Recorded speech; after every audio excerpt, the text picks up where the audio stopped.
Hi guys, in this video we'll be discussing characteristics of money. So let's discuss the first one, which is acceptability. So money must be readily accepted. That is, everyone should recognize and accept money as a form of payment.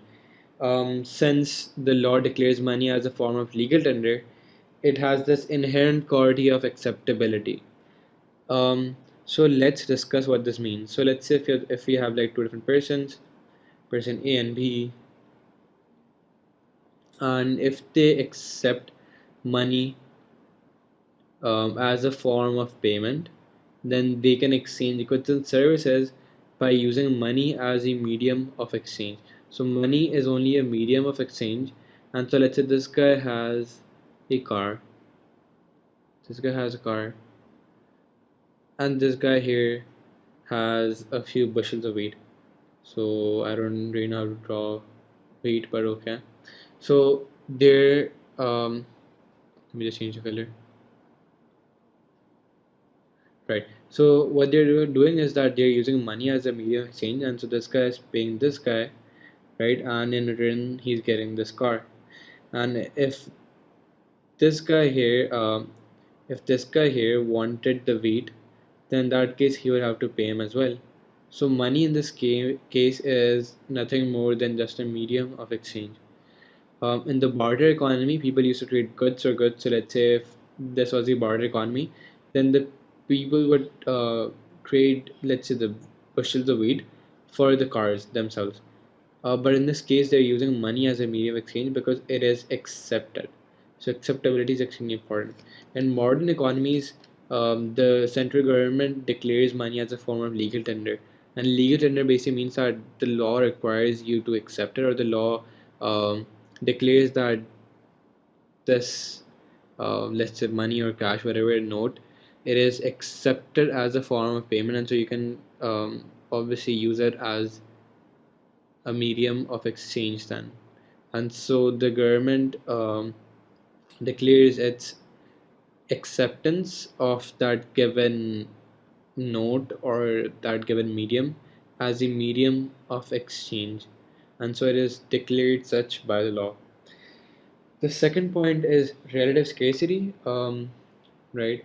So in this case, we are saying that money should be relatively scarce. Let's say if money was not scarce at all, and if you had unlimited supply of money, let's say if you had rocks as money, then in that case, since we have unlimited rocks or virtually unlimited rocks, and then in that case, what's going to happen is people wouldn't really want to use this as a medium of exchange, right?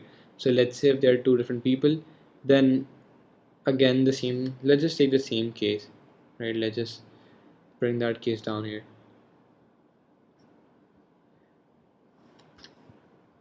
So let's say we have the same case here, and there are two different guys. One of them has bushels of wheat, the other one in this case has one car, and so they're willing to exchange, right? And now we are saying that rocks are being used as the medium of exchange. So since rocks are unlimited in supply, this guy over here, he has no incentive to give away his bushels of wheat um, to get rocks from the other guy, right? So this guy here has no incentive to give up his bushels of wheat here to in return get these rocks, because he can just go himself and get these rocks since they're available in unlimited supply.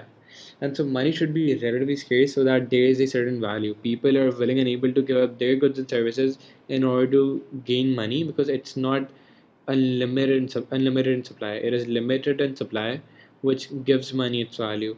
Let's say if there were unlimited chocolates in the world, then in that case everyone could afford chocolate because there would be no price on chocolate since there is unlimited supply, right? When the supply is unlimited, there is no, yeah. So when the supply is unlimited, then in that case there is no point in putting up a price, because no one would be willing to pay that price because they can just acquire the chocolates by themselves since the supply is unlimited.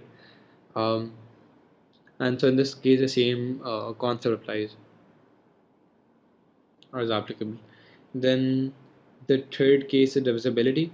So let's just keep the same case here as well. So let's say if you were to go back into the barter economy and people were exchanging goods and services for other goods and services in that case. So let's say this guy here, A, wants to buy a car and B wants some wheat. Then how do they divide this? Right? So let's say he has like 1 bushel of wheat.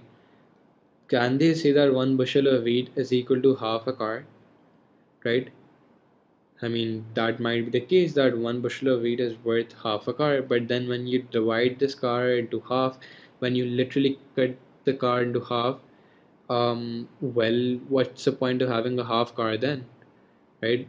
Let's say if the engine is at the front and you don't even have the back now, and so this part is actually useless, so it does not retain its value when you divide it up into half.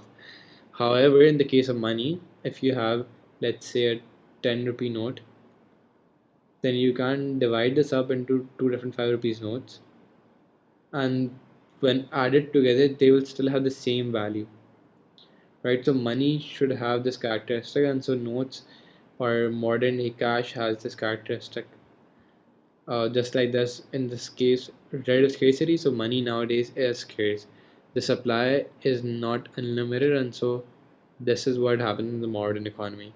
And in the first case, acceptability, so again, it is legal tender in our economies, and so it is accepted. The fourth case is portability. Let's say if money was in the form of a huge note, right? Maybe a note the size of a truck, then it would be extremely difficult to buy goods and services because it would be extremely difficult to, well, take money anywhere at all. So that would affect its portability, which would affect its feasibility as being used as a medium of exchange. And so notes were made to be small and they were made to be portable and lightweight so that people would be able to take this cash anywhere and then spend it as a medium exchange, right? So this is why money is such, and so this is the characteristic money has in modern economies. Then durability, so money shouldn't be like dust, it shouldn't just fly, I don't know, just turn into nothing at all. That shouldn't happen. Let's say if money was more like dust, then if you keep money maybe in a packet or whatever, right, and there's a hole in the packet, the money would literally just get out of the packet and you would lose your money just like that, or maybe throw something else. And so it is supposed to be durable, it's supposed to last a long period of time. And so the notes that we have today may not be the most durable notes, but they literally don't just well, they don't just vaporize on their own, and so that's one thing to keep in mind.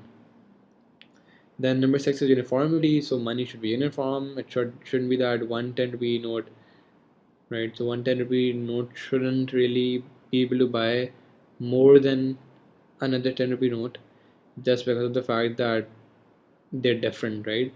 Because they are not different. Money is the same. It is uniform. And so in modern economies, any 10 rupee note has the same value, and so it is uniform.